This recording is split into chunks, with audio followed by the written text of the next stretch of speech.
so glad you came to see me today. It's a good day. We've got the pressure canner out here.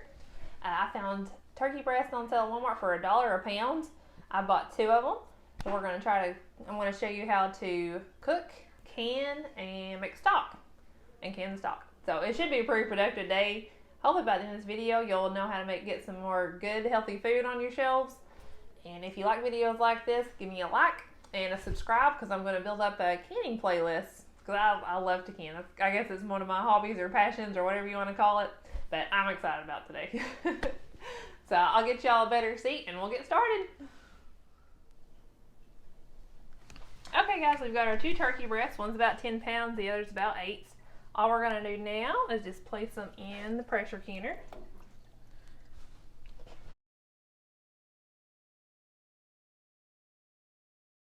It is a little tricky to get these in. Right, but it's a good fit. Alright, and then with my not dirty hand, I just like to sprinkle in some sea salt. You can use sea salt or canning salt. You just don't want to use the iodized salt. It'll make your jars cloudy once they sit. It doesn't hurt it, it just makes it cloudy and not very appealing. But you can leave the salt out altogether. It does not affect the canning process at all. It's just purely for flavor. It'll still be totally safe to eat without the salt. This is about 8 cups of water. This will help. There we go. This will help the turkeys cook and let my canner come to pressure, and it also provides the broth that we'll need to can the turkey meat. Alright, let me go wash my hands and get this out of the way. Our next step is to get a little bit of oil. We just have avocado oil on hand.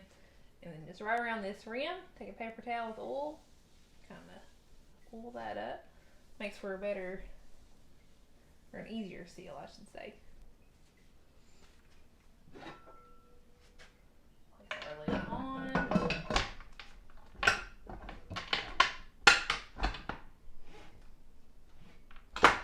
Okay, see this little lip right here? It should hook right underneath here.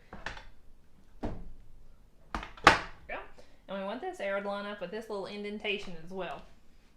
That's all indicators that your lid is where it needs to be. And then we take our these little locks here, and then just, you want to go across from each other, put them all up, and then kind of do tighten loosely at the same time. You don't ever want to tighten one at a time, otherwise your lid won't be level. Just keep tightening. Go. Alright, and then we go back through and make sure they're all good and tight. Alright, and then we're going to I just crank mine up on high. And what we want to happen is we're going to hear some boiling first, and then eventually we'll have a steady stream of steam coming out right here. And then we'll time it for 10 minutes once that steam starts. So right now we just wait. Alright, as y'all can probably hear, we've definitely got a good steam going. So based on that, I'm going to go ahead and set a timer for 10 minutes. I'm not going to touch the canner. We're not going to do anything with it right now. Just going to let it sit and steam for 10 minutes. Okay, we definitely got some steam going on. My timer just went off, so now we're going to take these weights and put it right on top here. There we go. Alright guys, based on my altitude and where I'm at, I need 15 tons of pressure, so I've got my weight on at 15. Whoop. And as you can see, our pressure gauge is getting close to the 15 mark, and that'll start happening. That's what you want. 15, and I'm going to turn down my heat just so it'll maintain that. And this one, just a few jiggles every minute. 30 minutes is up. We're still getting a little jiggle every now and then. All we do now is just turn the stove off, and we're going to wait for our pressure gauge to go all the way to 0. Okay guys, so my gauge is all the way to 0. I took the weight off and let it set for a few minutes. And now that there is no pressure, we'll start to unscrew our lid. We'll do the weights the locks 2 at a time. Same way we did before, and this is very hot, so be careful. Open it up. release some steam.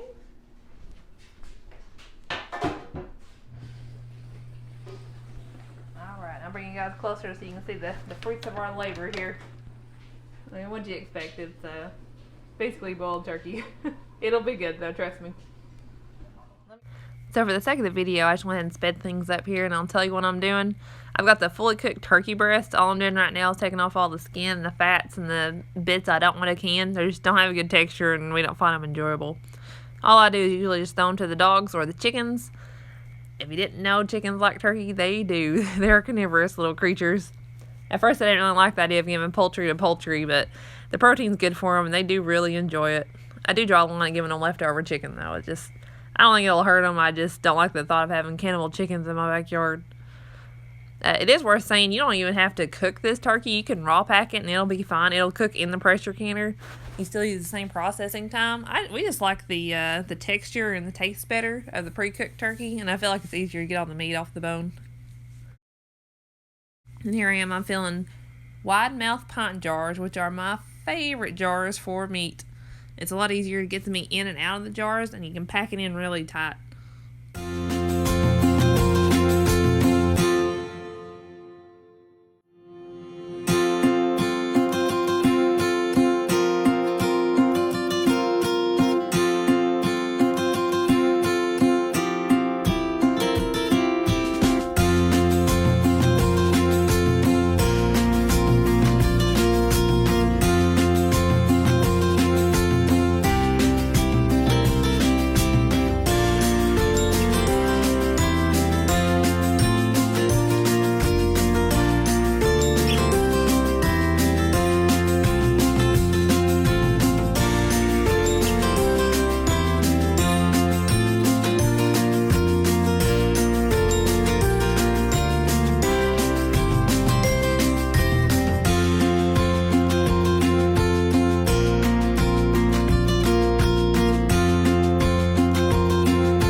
So we have got the broth all cooked up here, and I cooked it just like I did the turkey.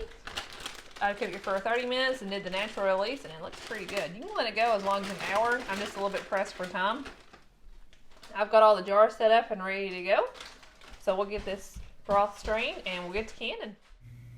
We're going to speed things up again. I'm going to step you through what I'm doing. Before we jump right in though, I think I forgot to mention, when I make my stock, I just add in all the turkey carcasses and bits left over, and I'll add about 10 cups of water to my pressure canner, and I cook all that for about 30 minutes to an hour, and that usually gets me a pretty decent amount of stock. Right here, I've already strained the stock and I've cleaned out my pressure canner. I'm just filling my jars with turkey meat first with stock. You want the meat totally submerged. Once I get all those jars filled up, I'll move on to my empty pint jars, and I'll can those as just pints of broth for whatever I want them for soups or stews or gravy or whatever have you.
Now that our jars are all filled, the next step is to debubble the jars.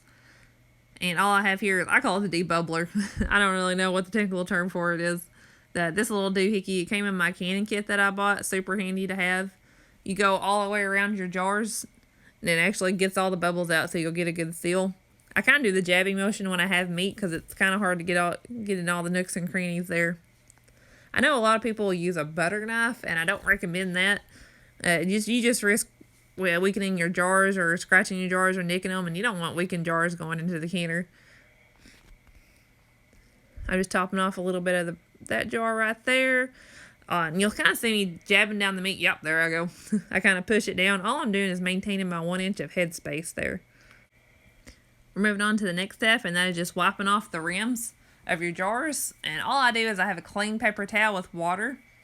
If I had something fattier like a pork butt or something, or if it's just if I've just made a mess out of the jars, I'll get white vinegar on a clean paper towel and I'll wipe it with that. The whole point of this is to have clean rims before your lids go on, so your lids can actually seal to the jars. If there's any that kind of barrier there, you won't get a seal, and we don't want that. If you haven't added any salt and you would like to, a lot of people add salt right before they start wiping down their rims. Probably a 1/4 to 1/2 teaspoon of salt per pint jar would be a good amount. I just like to do it in the beginning and get it over with, and however much winds up in each jar is in God's hands, and He's not let me down yet, so I don't worry about it. We're getting close to the end here. Now we just got to put our lids and our rings on. And before watching this, I did not realize how sporadic I was in this process. I'm just all over the place. But we'll get them all. It's all right. When you're putting on your rings, you don't want to tighten them too much. I think the rule of thumb is fingertip tight. And what all that means is you're just tightening them with your fingers. You don't put any wrist into it. If you do it too tight, you just risk your lids buckling and they won't seal. But once you get the hang of it, it's pretty simple.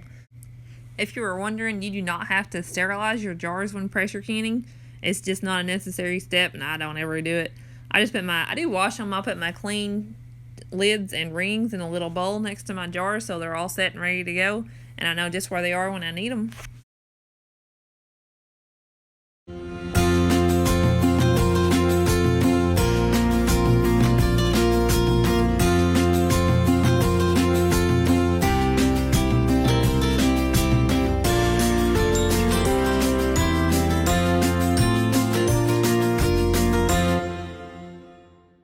Kind of run through it with you one more time how to do this. It's the same process as we did when we cook the turkey. It's pretty simple once you get all your steps down. But we got our oil on there. And again, I'm going to put it down. We got everything lined up. We got our little hook in. And we're going to take the locks or latches, whatever you want to call it. We're going to screw them on gently.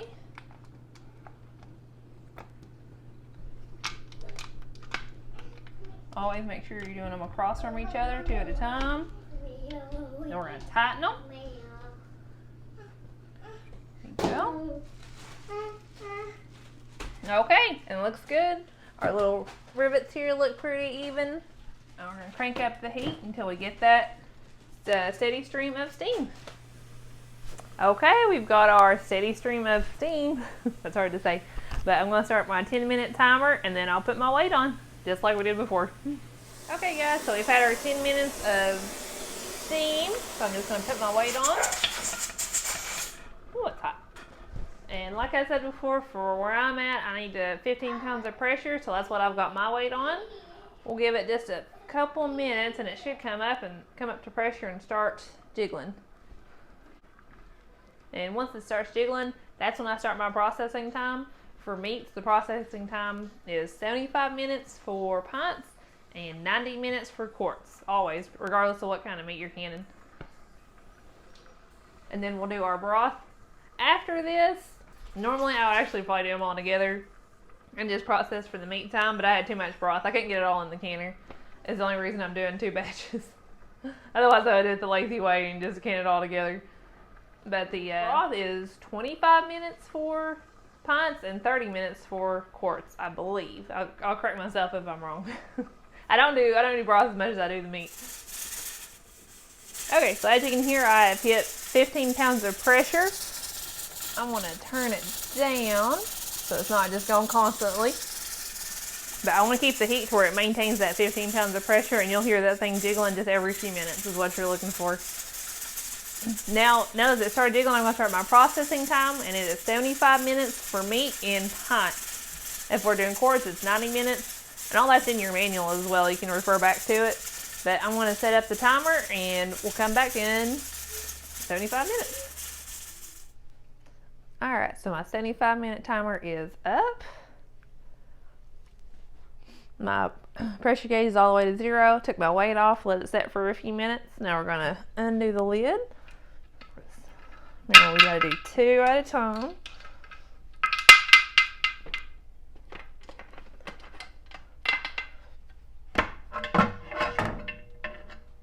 Okay.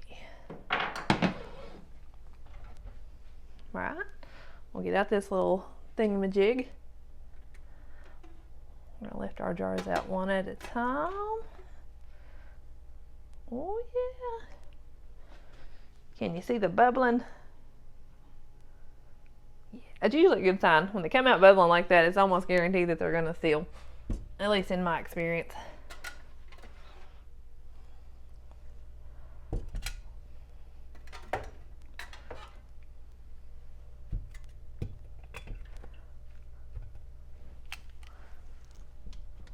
Right, and it's a little tricky to get this out because it is hot. I usually just take a little knife and prop it up.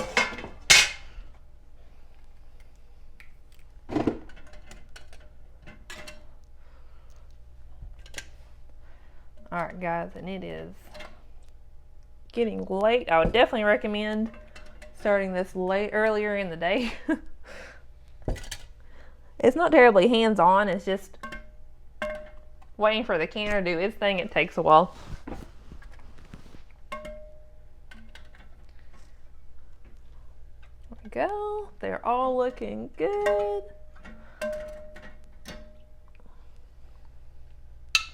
Oh, I think I already heard it pop.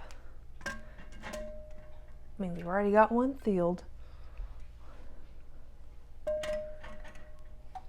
All right, guys. All right, and now my water is still really hot in here, and my broth is cooled off some. It's still pretty warm to the touch, but I'm just gonna add a little bit of ice to this to make sure it doesn't shock my jars so much that they burst whenever I put my broth in. I'm gonna let the water cool off for a little bit, let that ice melt, and then I'll add my jars of broth in. They're ready to go. And the only thing different I'm going to do with the broth is the process time is only 25 minutes for pints of broth as opposed to 75 minutes for the meat. So I'm not going to walk you through the whole process again. I feel like we kind of covered it fairly well. And I'll meet back up with you to go over the finished product. Alright, it's the next morning. I let our jars sit overnight. I took the rings off this morning to check to see if everybody had sealed. And they have. The way I check, I just actually lift them up by the lid. And I mean, that's sealed. That's not going anywhere. Here's the finished product of our turkey. Pretty satisfied with that. Not bad for a day's work. And if you guys are kind of wondering, well, now what? Like, what do you do with this? Subscribe if you don't want to. I'm going to upload some more videos about canning, and that includes what I do with this stuff, like how we cook it and how we eat it. Super convenient, but it's just to give you guys some ideas like why I do all this. But thank you all so much for hanging out with me, and hope you come back and see me.